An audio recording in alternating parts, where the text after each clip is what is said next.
Assalamualaikum, salam Malaysia Madani. Dunia 10 bersama saya, Awatif Eza.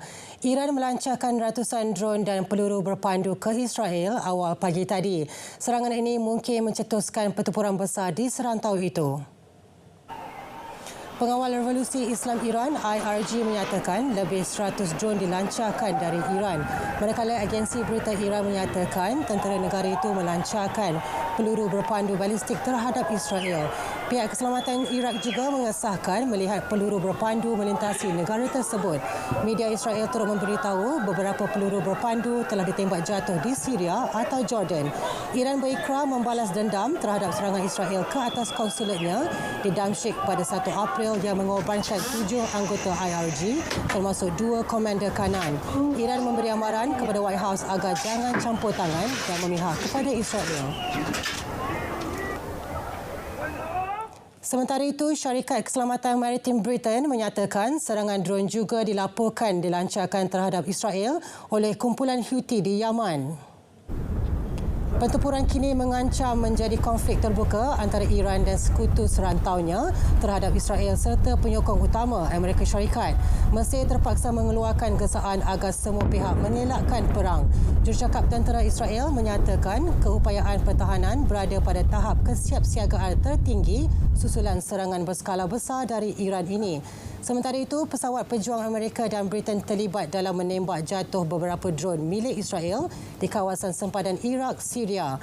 Pegawai Amerika memberitahu tentera telah menembak jatuh pesawat dron tanpa menyatakan jumlahnya. Beberapa letupan kedengaran di Baitul Maqdis sekitar pukul 1.45 pagi. Bunyi dentuman kuat itu dipercayai pemintasan dron oleh tentera Israel.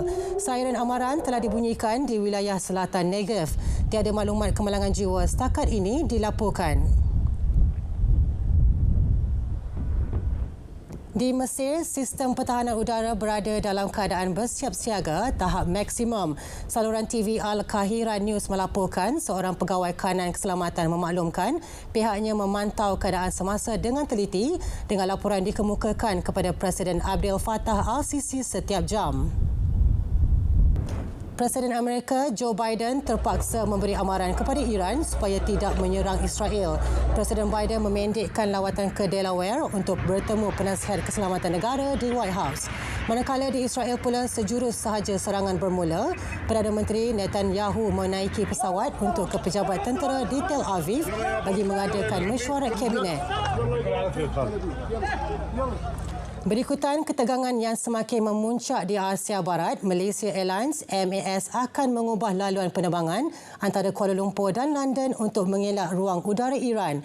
MAS, Air India, Qantas Australia serta syarikat penerbangan Jerman Lufthansa antara syarikat penerbangan pertama yang mengubah laluan penerbangan buat sementara waktu. Bagi Air Asia, tiada satu pun laluan semasanya menggunakan ruang udara Iran. Susulan serangan tikaman rambang di sebuah pusat beli belah di Sydney semalam, polis Sydney menolak keganasan atau ideologi sebagai motif kejadian.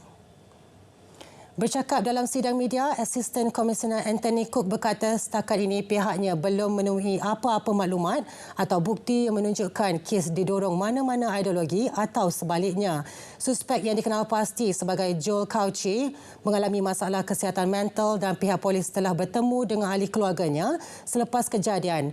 Dalam kejadian itu, Cauchi, 40 tahun, dilapor membunuh 6 individu dan mencederakan sekurang-kurangnya 12 yang lain sebelum ditembak mati oleh polis.